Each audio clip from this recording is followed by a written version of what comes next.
Hi, it's Jim Dodson, the Florida Bike Guy. Welcome to our program. You know, the cycling community suffered a real tragedy the 30th of October when four very experienced cyclists were struck down from behind on their regular morning ride down in Venice. And I think these kinds of tragedies many times make us kind of step back and say, there's risk involved in the sport that we love, and is it something that really I want to undertake that risk?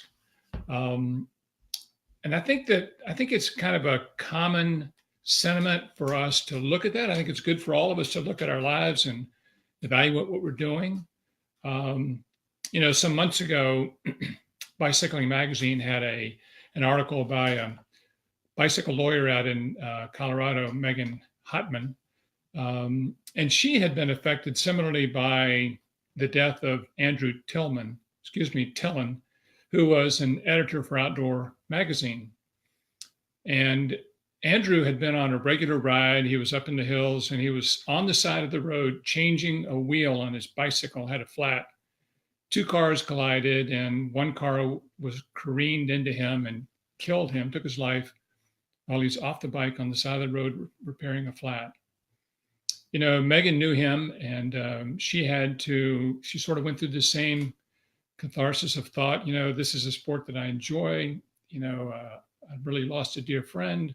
It really wasn't his fault. There's nothing he could have done to have prevented it.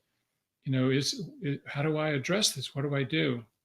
In her process, as she went through, she sort of came to the position that, I love this sport. I'm going to rededicate myself to enjoying it and being an advocate for safety, just as I am. And she said, she came to the conclusion, I think she wrote this on a message in her garage, that you live each day like you're going to live forever, but live as if you might die tomorrow.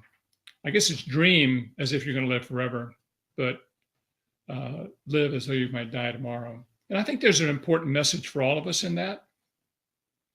In my newsletter, some months ago, I wrote about a guy named Dean Otto, who was a cyclist, and he was riding his bike in the morning one day, early, foggy day where he lived. Some kid coming behind him in a truck, groping along in the fog, ran into him from the rear and put Dean in the hospital with a broken back. It's a great story. It's a great story of achievement and recovery. Dean sort of challenged his orthopedic surgeon that he wanted to run a half marathon again. And if he did, would the doctor run with him? The doctor, of course, didn't even think he'd recover to walk at the time.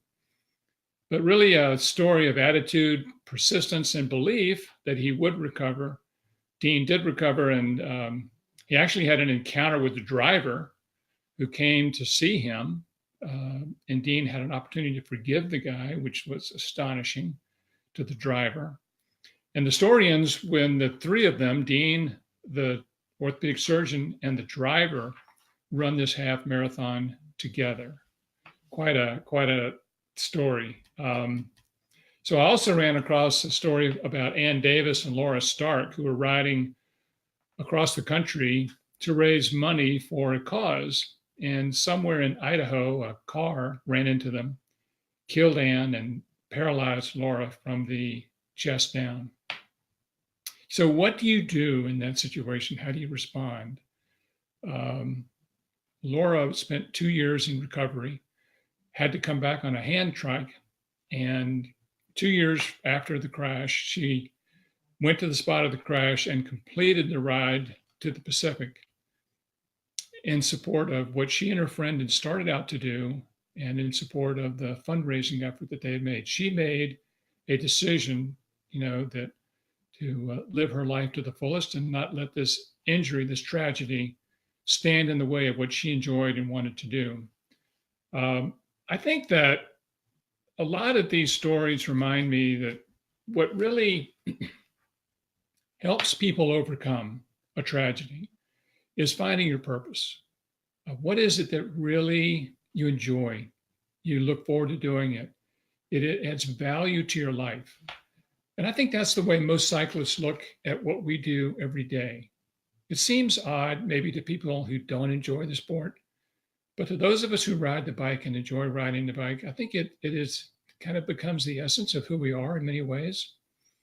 I believe that we have to be positive. I believe that we have to look for the best in every circumstance and expect the best to happen. It's that power of belief. I believe that we're called to live fulfilled lives, and that's different people express that in different ways. But all of us want and seek to live a fulfilled life. When life throws us a curve, I think we have a choice. And one option is to, accept what it is. Many times you can't change the facts, but you need to harvest the good. What is it about this? What's come out of this? What can I do? What can I do more? And then forgive and try to forget the rest. That's a very powerful formula for getting on in life, regardless of how we've been affected. It's interesting, when I first began representing cyclists, I was just really stunned by the attitude that every client inevitably had. I joke with my assistant all the time, and she said, these cyclists, they have two questions. How's my bike? And when can I get back and ride it again? And I think in the personal injury world, that's really stunning and astonishing, because that's not generally what we encounter with people. It's one reason I so enjoy working with cyclists as clients. I'm drawn to their attitude, their incredible perseverance, their incredible positiveness. I think cyclists as a group are some of the most positive, energetic people that I've been around. I feed on that energy.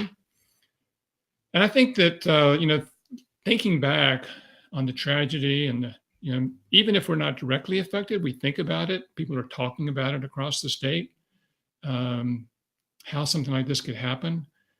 I think, really most cyclists probably get on their bike and continue riding. Others really do deep soul searching. Of all the cycling clients I think I've only had one tell me that they didn't want to ride again. It changed their life, and the desire simply wasn't there. But that's one out of so many other people who simply carry on again.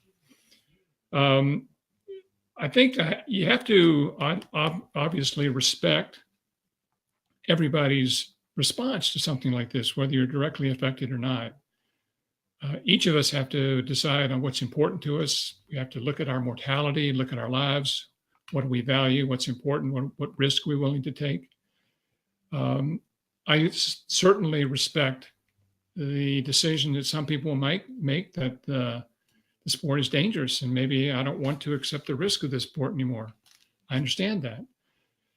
There's a great quote that I ran across, that a ship is safe in harbor, but that's not what ships were made to do. Ships were built to conquer the challenges and, yes, the dangers of the sea. And like I said before, I'm in awe of my fellow cyclists, their curiosity, their sense of incredible adventure, which compels each of them to ride. I love joining them in the sport.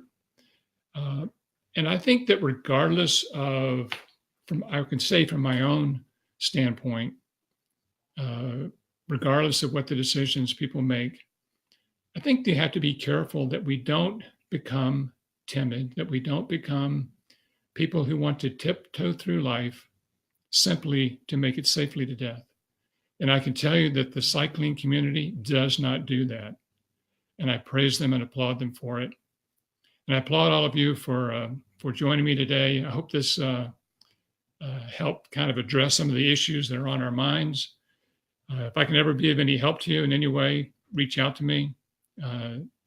I really enjoy working with cyclists any way I can. If I can help you in anything, call me. That's it for the day. That's my thoughts. This is Jim Dodson, the Florida Bike Guy. Be safe out there.